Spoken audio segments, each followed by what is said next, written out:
Guys, so here we go. We're going to talk a little bit about this smog in California and repealing and the three different angles that the administration or the EPA is taking.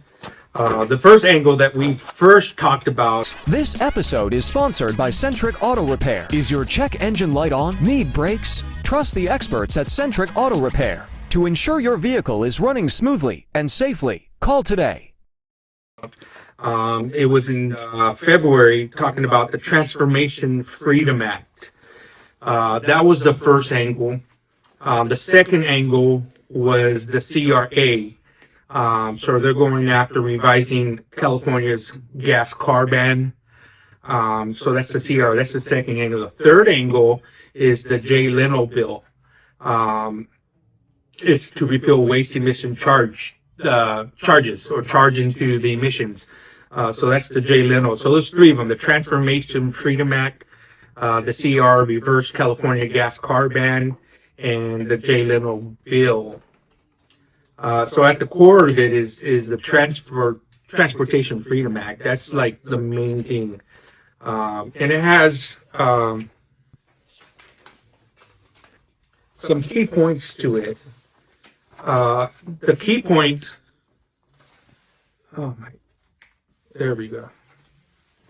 Little click, and now I can hear better. Transportation Freedom Act has some key provisions. One, it supports American auto manufacturing. So they're going to give tax breaks up to 200% to automotive workers or the automotive industry. Not necessarily, not us, not auto repair shops, but the people that are making cars and that are into that industry. So they're going to have, what they're trying to do is encourage people to work in the industry. So jump into that ship. Hey, come over here. You're going to get tax deductions. So that's a huge plus for them. So what does 200% mean? 200% is, what is it? Is that double or triple? So 50% is double. So if you used to get $1,000 off, it'd be $2,000. So that's 100%. So it'd be almost $4,000 in deductibles at 200%. That's pretty crazy. The next key provision is common sense emission standards. So what does that mean? Common sense. I mean, the federal has its own emission systems that almost every state abides by. Every car has a CAT. It's a federal CAT, has a federal emission systems. The biggest thing is California does its own thing. They have their own standards and their own beliefs. Hey, our system's better than yours. So, they want to go to common sense emissions standards. This will repeal the EPA's extreme tailpipe rule. Ends fuel economy standards, which we know that California has a different mixture compared to everywhere else, so that's why gas is a little bit more expensive here. Provides a 180-day window for CAFE standards. I don't know what CAFE means. I didn't really research that, but that's an acronym for something. So that's another issue there. So the next key provision is one national standard. No more California or other state-by-state waivers. When they say waivers, everybody has these standards, and Biden, when he was there, say, oh, we're going to waive this for California, and we're going to let them do whatever they want over there and have their own standards. So that's going to revoke the zero emissions vehicle mandates. Hey, we want no engines in California. It's going to be all electric cars by 2030, whatever it was. So that's going to 2032. That's going to revoke that. So that's going away. And I believe California's what's that guy's name? The main guy. Newsom. I forgot his name. Newsom's already backing up on that too. So I think he knows he's going to lose, and he's already reverting and saying, hey, we're going to change that back. So, yeah, he's backpedaling on that.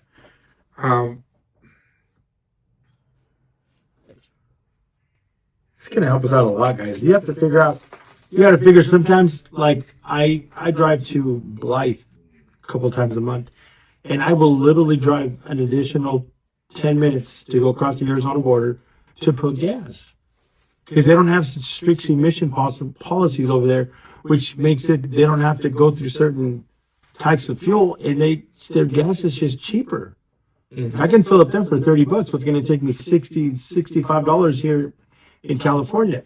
And you can imagine all the people. It's like people that are just hitching up the wagons and trying to get out of California because it's so dang expensive around here. So these bills are going to be huge. So the last key provision is ensuring predictability in regulations. So like us in California, every year they're just changing the regulations and this and that.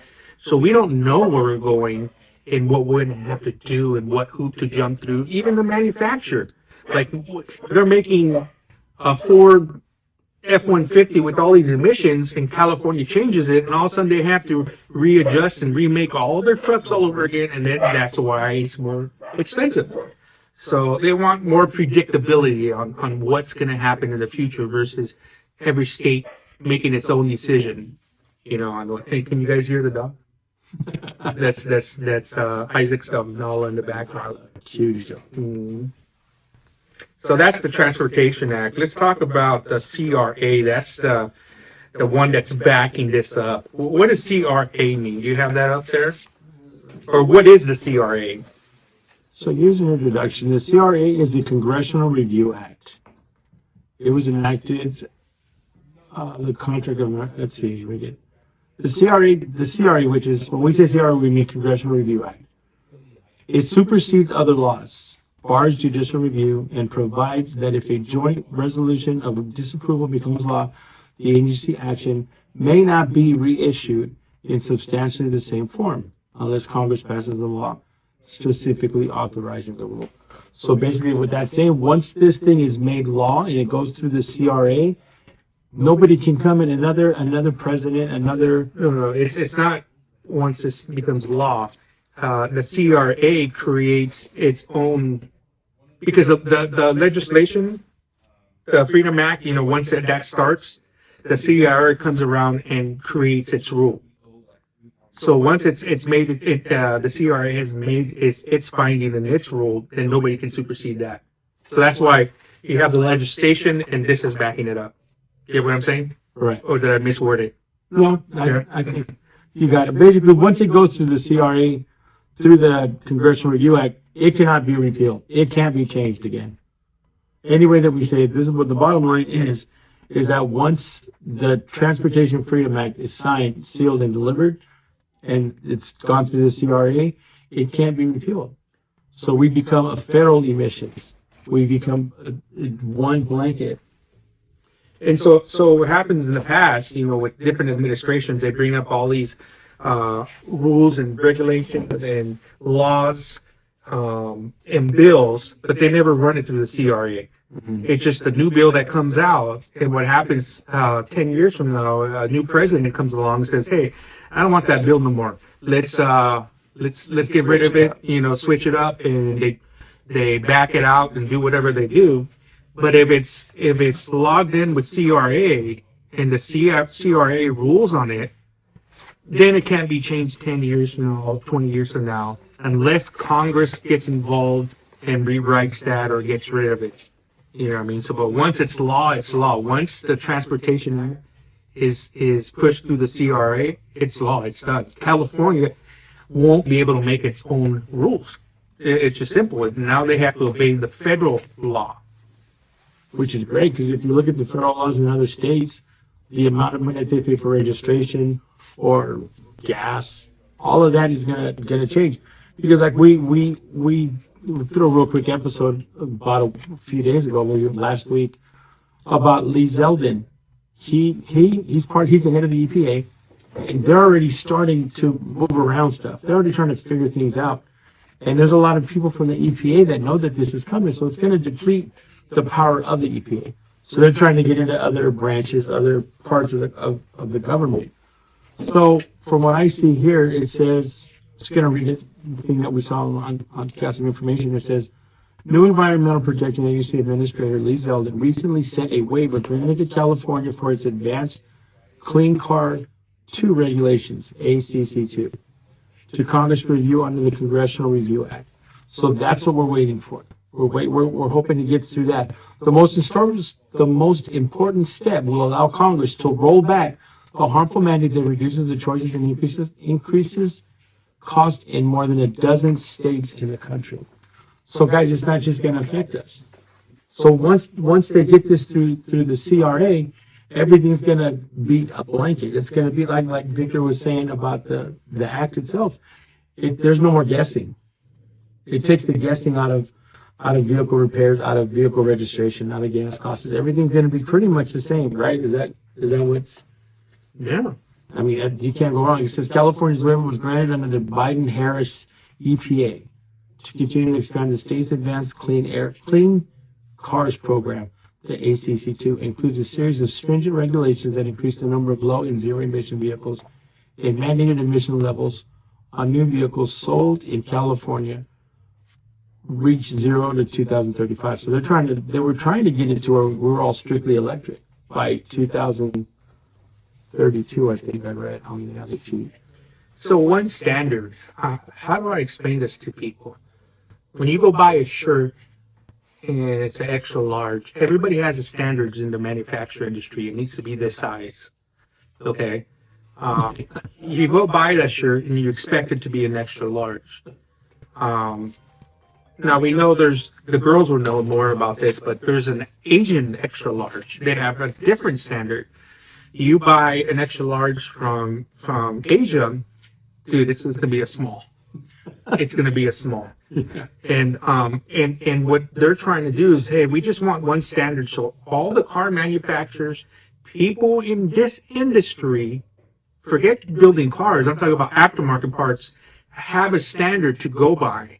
And when California and New York have totally different standards from what everybody else is at, it just throws manufacturing off. It throws parts pricing off. Oh, yeah. And if they change everything in between, like I said earlier, you have a certain standard on a catalytic converter, and all of a sudden, you just invested, $500,000 on manufacturing a catalytic converter for this specific car, and all of a sudden California says, nope, that doesn't work no more. Who that $500,000? Who's out of that money? That manufacturer, the owner of that company. Another thing is really good is the $200% tax. I want to touch up a little bit on that. A lot of people think, 200% tax, that's going to be for the owners. No, there's a cap on that. There's a cap of $150,000 per year per that employee. So an owner's not making $150,000. $150,000 is that average worker. So if you're getting into the industry and you're making $100,000 just to build a car and you're on the factory line, you get that 200% tax write-off. So this 200% is not for the rich. It's not for the owners. It's specifically for the people who work there, the employees, 200%, and it's capped at $150,000. You know what I mean? So $150,000. I mean, you might get managers into that position, but you're not going to get CEOs making $150,000. You know what I mean? So that's the average working middle class right there. So. What is the last one right here? The Jay Leno Bill. So the Jay Leno Bill is another way of attacking all this. The Jay Leno is a little bit more specific. Do you have any read on that? Let me see where I can find that. A little bit more specific. So they want to go back. So before it used to be 30 or 35 years and older, and it was considered a classic, and you didn't have to worry about smog. Then California turns around and says, no, we're not going to use that mark. We're going to use the 1975 year mark and older. And so now we got cars that are 35 years older that are in the 90s should have qualified from before. So what the Jay Leno Act is trying to do is bring back that 30-year mark. You know, so now a classic car. What's the math? Do the math on this. I did this last time. What would be a classic? 1935, 2025 minus 35. All you smart heads already that are listening to this already have that number. I'm not that smart. 1990. Great year. 1990. Graduated 1990. That's 1990 Honda Civic hatchback. It was a 91, but I had a 92 cell. the 90s, the same body style and everything. So, I mean, even if it had its own cat and all that stuff and it was stock, to California's emissions, it won't pass. Even if it was brand new out the manufacturer, it won't pass smog because it has too much particles coming out compared to what they want. I'm talking brand new out of the dealership. You know. So what the Jay Leno is trying to do is revert back to the 35 mark versus the year set at 1975, and I think that's fair. You know what I mean? It should be a classic. A 1990 Honda Civic, a 1990 whatever it is. Most people aren't driving it, and the people that have those cars are taking care of it. It's in the garage. It's nostalgic. You know what I mean? It's a classic for them because it's something from high school. Right. It's not something that's on the road all the time.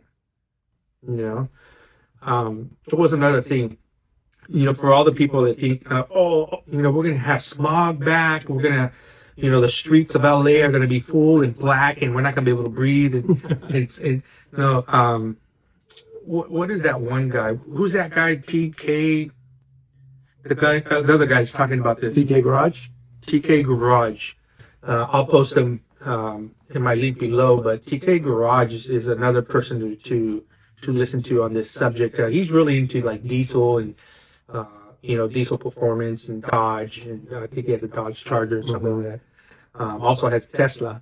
But he was saying, I think, did you remember how many trucks nowadays per car from 1980? Like 90? What was it? 90 semi trucks put out pollution. It takes 90 semi trucks to put out the same pollution as one truck from the 1980s. You know what I mean? Something like that. Some statistics like that. Yeah, I'm probably not saying it right, or it's not the right number. But let me see if I can Google that on your phone. This would be easier on yours. How many trucks nowadays to match the 1980s? But you guys get the idea. It's just like all the cars are so like, forget the catalytic converter. They burn everything out. They're so efficient nowadays from 1980s. The 1980s, everything was leaking oil everywhere. The gaskets weren't holding up like they do. They were using cork gaskets. Now the machine on the blocks are so precise that all they use is silicone now. And the silicone keeps all the oil in. So, you guys heard the story of a fleet account that I had one time where it was all Chevy products. They had let's say 100 cars. They would come in and within 40,000 miles, I knew the companies were going to start making some money or revenue. Stuff was going to start coming in, whether it's brakes, tires, oil leaks all the time. And then this account switched to Toyota. The whole fleet, from one day to the next, they switched all their into Toyota trucks, Tacomas. And at 40,000 miles, there was like nothing, And then at 60,000 miles, the text came in. There's nothing wrong with the car. Just do the oil change. And I'm like, what are you talking about? 80,000 miles, the same thing. I was like, these guys aren't doing the job. So I grabbed the sheet, grabbed the tablet, went back to the car, had them lifted it up for me.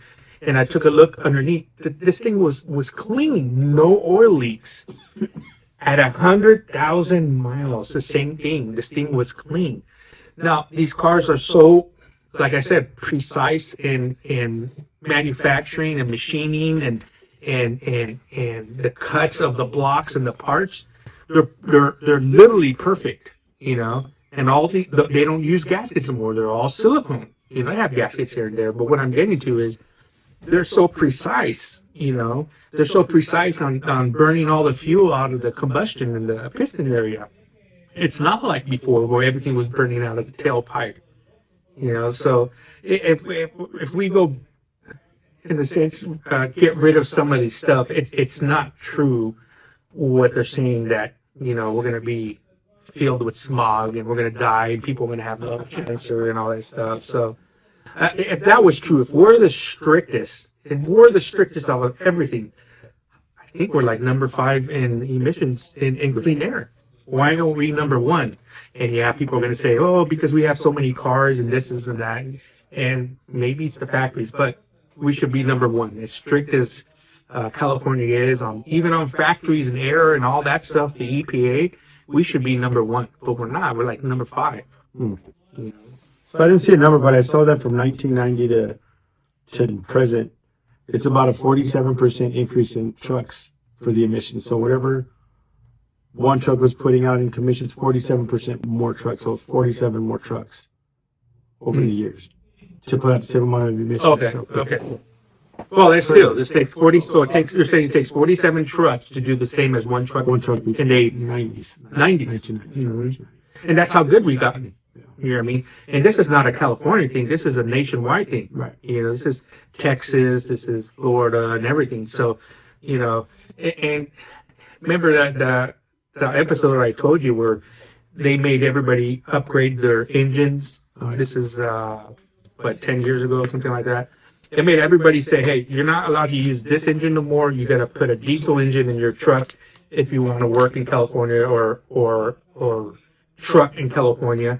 All they did was sell everything to Arizona and other states. You know, there's a few people who did the conversion. It was an expensive conversion. But most people says, I'm not going to deal with it. They put it on Craigslist, maybe, you know, and got rid of it. People from other states were coming in, bringing, and guess what? All the emissions over there, it's the same air. Right. It's the same air. It's the world air. You know what I mean? So it's not like they tackled something and brought green, what do they call it? The green emissions or green standards, you know, to California. They're still here on Earth. It's the same air, you know. So it's pretty crazy. I mean, we're for it, and I just want to say, hey, as a business, we're gonna lose money. You know, this is not something that our industry is gonna be like, oh man, like, you know, let's do it. No, we're gonna lose money because we're not gonna make money on the emission side no more. We're not gonna have testing for catalytic converters and parts that it has to do with the smog system, EGR systems, all that stuff. Like, you know, we're gonna, people, I mean, they come in daily for, hey, I have a check engine light on, and they're here, and it's an emission related, it's an evap leak, you know, and we're gonna lose money there, you know what I mean? But at the same time, I think it should be fair. It should be fair in all the states. We should have equal ground or be equal as the federal, what the federal wants to do. Hey, everybody has the same cars, you know, none of this that. I mean, you guys heard the story. I mean, you hear it in the comments right there. I bought a car in California, moved to Arizona, and I came back a year later with the same car, and they're not passing smog. It's the same car. You know, they want an inspection. They want it send it to the CHP for vehicle inspection. They want to do this. They want $800 to re-register it and transfer fees. Oh, it's crazy. It's the same car. It just left and came. They visited somewhere else and they came. And now you got to jump to hoops to get a California license plate back on there. You know, so what else we got here, Ricky? Let's send this thing. So yeah, the Jay Leno, we're talking about that. It's gonna take care of the smog check exemptions for the years. I think, for me, one of the biggest keys as far as the Transportation Act and the emissions bills and all that stuff's going on, one of the key components that's going to be eliminated is going to be the check engine light for smog. Because right now, if you have a check engine light, you automatically fail smog. Let's not ignore the check engine light. Because the check engine light is broad. It's not just for emissions. It can give you transmission codes. It can give you just drivability codes.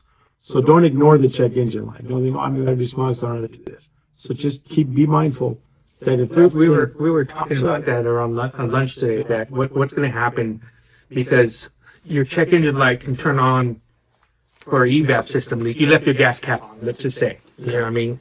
And this law gets passed, and you know, you have it scanned and checked, and then someone says it's an evap, and you're like, who cares? I'm not worried about it. And which happens nowadays too. People come in still saying, I'm not worried about it because it's my evap. I'm going to worry about it once it's time for smog. But what happens with this check engine light, when you have another issue happen with the check engine light, it's not going to re-flash. It's not going to re-notify you, say, you have something different. And I get this all the time, where they ignore the check engine light because they think it's a gas cap, or they're going to wait for the smog time area. And then they come back and they say, okay, I'm ready to fix that catalytic converter. And we scan their car, and there's like 10 different codes for 10 different things, you know? And it's usually, what is it called? The dyno effect? Yeah. You know, where one thing, you know, domino effect, one thing fails and causes another thing to fail to cause another thing. What happened is they did ignore the check engine light, thinking it was one thing, but more failures started happening, and it didn't reflash or retell them. You know, now they turn to a catalytic converter plus a torque converter for the transmission, but the torque converter went bad. Now the whole transmission's bad, you know, versus just a torque converter. With the torque converter, it's expensive itself, but now you got a, you know, $8,000 transmission to replace, plus the cap. Yeah. You know, and you could have caught it with just maybe a transmission flush. You know, a lot of times we just start off with a flush and see how it reacts. It went from $300 to $8,000. Yeah, so that's a good thing right there. Don't ignore it. So that's going to be, you know, stuff that we're going to have to figure out, you know, if this stuff all passes and which we think it's going to do, or what's going to happen with the check engine light. Is there going to be software updates where it just, you know, deletes it, you know, where it doesn't turn on? I'm assuming that. I would assume Yeah, something like that, you know. But there's going to be things that we need to figure out as this process happens. Mm-hmm. It's going to be just trial and error. See how everything works out until we get into a rhythm. It's going to be a big change in the industry, not having to deal with emissions and stuff. So I mean, it's going to be something that we're going to have to retrain ourselves. Can you imagine all the bad auto shops? Yeah. You got a check engine light, and they're going to say it's this, and that, but it's really an evap system. You know, ooh, that's scary. Because the industry's crooked, period. You know, they change the words to things, make you think it's something else, you know, but it's you know. Yeah, it's crazy. It's going to be, you know, you got to replace your canister filter, you know, and they don't say evap canister filter, right? You know, and you think it's scary and all that stuff. That's a whole different subject right there. It's going to be crazy. Mm-hmm. But what do you think of all this? What are you excited about in all this? For me, is my cars, my trucks. They're straight pipe, you know, no cats. My Jeep's the same way. All my old cars, I got a bunch of old cars, you know, from the 40s and 50s, you know. I don't have to deal with them. You know, there's no cats, you know, there's straight pipe, you know, but my thing is having to put everything back on, you know, all that labor, you know, to go get it smogged again and then take it off again after all that, you know, like your tint, you know, you get a ticket for your tint, you have to take it off and then you have to go back. It's the time consuming part of it that, you know. I don't know. I think I'm excited about saving money. Mm-hmm. I mean, it's saving money on registration, on gas. That's probably the most exciting thing for me. Well, we'll see. Cars, it's going to be new cars. I think Chevy's the ones already starting to have something on the table already with no emissions or not California standards at least. So right, that'd be nice. There's a lot of other stuff that we're not going to understand, which is, you know, are they going to go federal, or are they going to be more lenient on the federal side too? Right. You know. Well, I think federal, you can't even get any more lenient aside from just doing what the hell you want. Mm-hmm. But I mean, federal seems like it's a good way to go. I mean, look at all the other cars that are driving around with federal cats. Mm-hmm. You don't hear. Well, the diesels. I mean, I think it's California that has the DEF fluid. Everybody else is free from that. The diesel exhaust fuel. Yeah, it's crazy. I mean, when I took off my AGR, CAT, and the DEF system for my diesel, dude, it's you would think you're just taking off an exhaust from the 90s, like your catalytic converter from your Integra or whatever. Dude, they had whole systems. I mean, I took off all kinds of parts. You know, it's pretty intense what's on there, and the power difference, oh, next to nothing. I mean, huge difference. You know, I would step on my diesel when I first got it, and you know, the power is there, and it's slower. It's not like a Dodge. I can tell you that Dodge has tons of torque. I love Dodges. Yeah, Dodge. But as soon as I took off the whole system and ran it just how it was, which is straight pipe, no EGR, canceled, and all that, dude, there was so much power behind it. You know. Yeah, and that DEF system is supposed to reduce the NOx, and I don't know if it's true, but I've heard a lot of people, because I don't really know too much about the DEF fluid itself, but they say it's mainly urine, or part of it is some kind of urine. I don't know. It's urine and water. That's what it is. They send getting it injected into the diesel system, and it's supposed to reduce the NOx, which is the harmful nitrogen gases that come out of the engine. But who knows? I mean, if that's the case, you know, it's weird. It's going to be. I mean, that's a hit. I mean, sometimes you go to these gas stations and you'll see pallets of DEF fluid boxes just sitting outside for them to sell, because there's so many diesel trucks out there that just need that DEF fluid. It's its own little compartment. It's crazy. And does it get rid of NOx or lowers it? Lower. Because California had NOx standards before DEF. Yes. You know what I mean? And I remember, you know, fixing cars trying to get the NOx down so it would pass smog. You know, so it's I don't know. I mean, is it really hurting us? Is NOx? You know, I heard another story that NOx it's not even that harmful.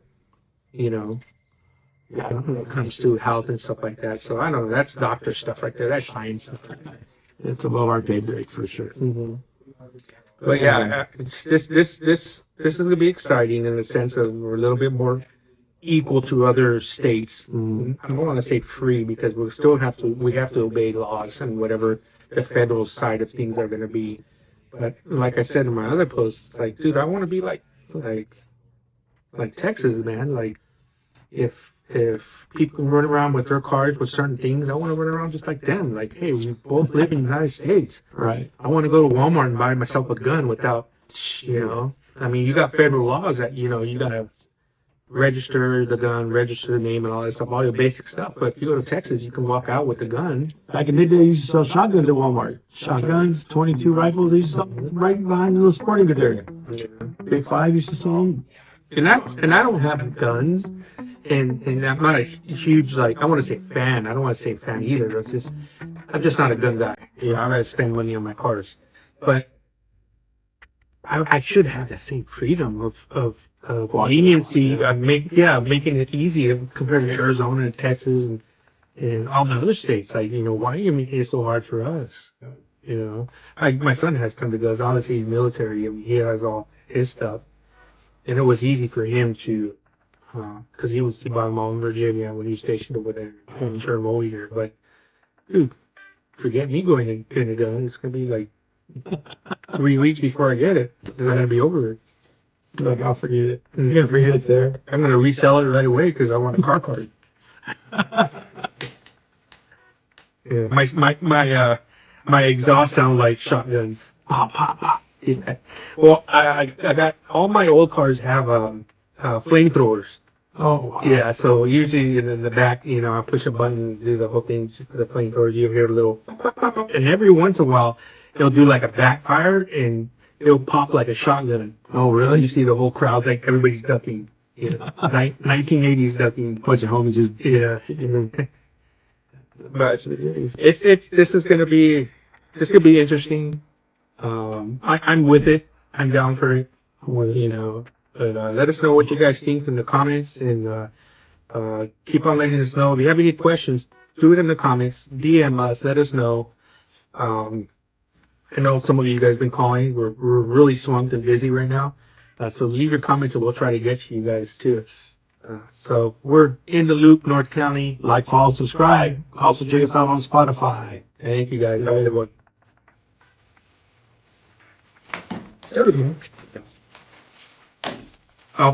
For all the tree huggers.